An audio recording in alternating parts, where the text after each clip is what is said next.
Takk for invitasjonen, får jeg si. Jeg skal gi litt bakgrunnsinfo om sykdommen, hvor den kommer fra. Jeg kommer til å si litt om hvorfor ME har endt opp som vår tids mest omstridte sykdom. Yes, først skal vi at dere skal møte Elisabeth. Hun leste jeg om når jeg researchet min egen bok, og dette er en liten opplevelse av hennes møte med helsevesenet. Mens Elisabeth gikk på medisinstudiet, så hadde hun lette symptomer på kraftløshet og utmattelse. Og disse symptomene de forverret seg i løpet av turnustjenesten som lege. Symptomene ble alltid sett på som mangel på innsats, eller at hun var en person uten evne til å ta seg sammen. Hun opplevde periodevis forverring etter fødselen av 3 barn, og etterpå så ble hun henvist til en psykiater. Da hun trengte å hvile i sengen, så ble det antatt at hun var deprimert. Da hun endelig fikk en diagnose, måtte hun innrømme at hun ikke ante hva det var. Elisabeth er altså lege, og jeg vil at dere bare skal ha henne i bakhodet gjennom de få minuttene jeg nå skal snakke, for jeg skal komme tilbake til henne helt på slutten. ME, det dukket opp eller kom til den medisinske verdens oppmerksomhet på 1980-tallet. Lidelsen den har eksistert i lang tid før dette, men det var da den virkelig kom fram i lyset. Da var det flere leger, blant annet denne legen som sitter her. Han heter Dan Peterson, og var den første som meldte inn til de amerikanske helsemyndighetene om at han så noen pasienter som hadde en eller annen mystisk sykdom som han ikke skjønte hva var for noe. Det var flere andre leger som meldte inn det samme til myndighetene. Disse pasientene minnet om en virusinfeksjon. De kom inn og så ut som de hadde fått en virusinfeksjon, men de ble ikke bra. I stedet så endte de opp med en rekke av disse symptomene som dere ser på siden her, som varte ved, og de ble rett og slett ikke friske. De var svært alvorlig syke, men på prøvene så klarte ikke disse legene å finne noe spesielt galt. De skjønte ikke hva som var i veien med pasientene, og det klarte heller ikke forskerne og helsemyndighetene når de gikk inn i dette her helt i starten. Samtidig så fikk denne mystiske sykdommen veldig stor oppmerksomhet i media, som det gjerne er med noe som er mystisk. Men når man ikke har klare svar på hva som feiler pasientene, så begynner man ofte å søke enkle forklaringer. Og da begynte også synsinga der ute. Det ble snakket om at dette bare var en motesykdom, at dette var kvinner som ikke taklet det moderne liv, at dette var en moderne form for hysteri. Og en lege sa blant annet i New York Times at dette nok bare var ordinære nevroser som nå til dags åpenbarer seg som tretthet. Så, Newsweek hadde en svær artikkel om denne sykdommen i 1990. En forsidesak, en veldig bra sak for øvrig, men der oppsummerer de veldig greit konsekvensene for ME i mange, mange år fremover.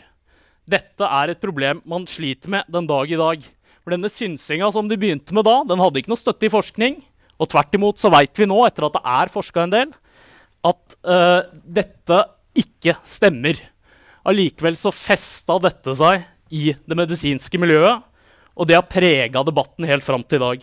Fordommene mot ME-pasientene og ME-sykdommen lever fortsatt i beste velgående. Forskningen har vist at det er noe fysisk galt i kroppen til disse pasientene, men de færreste har satt seg inn i det, og derfor så står vi fortsatt og stamper i en debatt om dette er fysisk eller psykisk, eller om det er noen lidelse i det hele tatt. Så jeg har lyst til å bare vise kort noen eksempler på hva fagpersoner, leger, har sagt til media i Norge i saker om ME. Dette er noen eksempler. Og som dere ser av disse eksemplene, så får man jo ikke inntrykk av at dette er en veldig alvorlig lidelse. Og da pleier jeg å si at hvordan man snakker om en sykdom, det avgjør hvordan pasientene blir møtt der ute. Sånne utsagn trivialiserer sykdommen, og det rimer heller ikke med hva forskningen faktisk sier om disse pasientene. Dette viser forskningen. Dette er fra en studie som viser ME-pasientenes funksjonsnivå, sammenlignet med en del andre sykdommer. ME-pasientene er den streken dere ser helt i bånd, og jo lavere du er her, jo dårligere funksjonsnivå har du. Som du ser så har de betydelig dårligere funksjonsnivå enn flere andre kroniske lidelser det går an å sammenligne med. Det er dette som er fakta om ME-pasientene. Det er dette man burde snakke om. Ikke stress og sarte kvinner og andre ting som trekkes fram av en del i denne debatten. Og det er dette som også gjør at en forsker, lege, som Nancy Klimas, som har jobbet med ME-pasienter både innen forskning og klinikk i over 20 år, når hun snakker om den sykdommen til New York Times, så er det dette hun sier.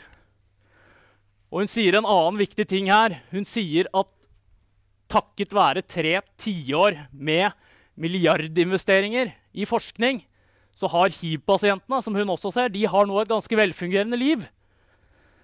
Så hva da med investeringene i ME-forskninga da?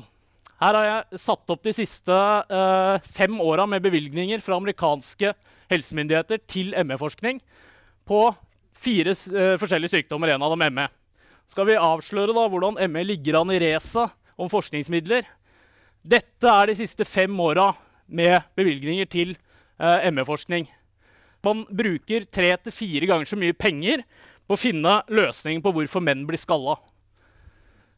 Dette her innebærer i praksis at ett eneste år med bevilgninger til MS-forskning, altså forskning på multiple sklerose, det tilsvarer 30 år sånn cirka med forskning på ME. I løpet av 1 år med bevilgninger til MS-forskning, så har man den samme pengesummen som er gitt gjennom hele historien hvor man har forsket på ME. Og da er det også ganske naturlig at man ikke har funnet noen løsning eller noe svar enda på ME-gåten. Dette er i ferd med å endre seg. Jeg har sagt det i noen år nå. De siste 3, 4, 5 årene så har det skjedd noe helt markant. Det er flere toppforskere som nå har begynt å involvere seg i ME-forskninga. En av dem er Ian Lipkin, som vi ser her. Han er en av verdens fremste forskere på immunologi og infeksjoner.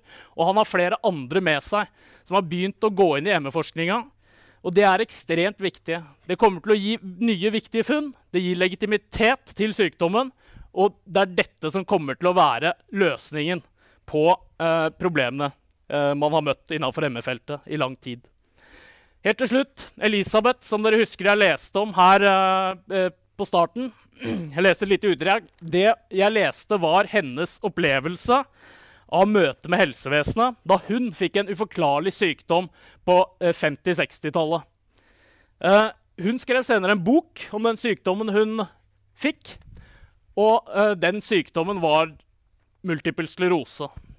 Alvorlig nevrologisk lidelse.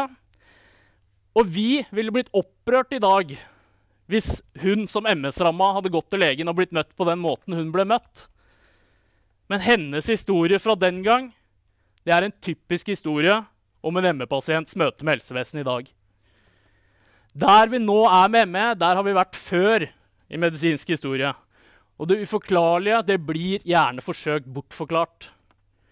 Da har det vært å trøste seg med at det alltid har vært forskninga som vinner fram til slutt i det lange løp. Ikke synsinga. Takk for meg.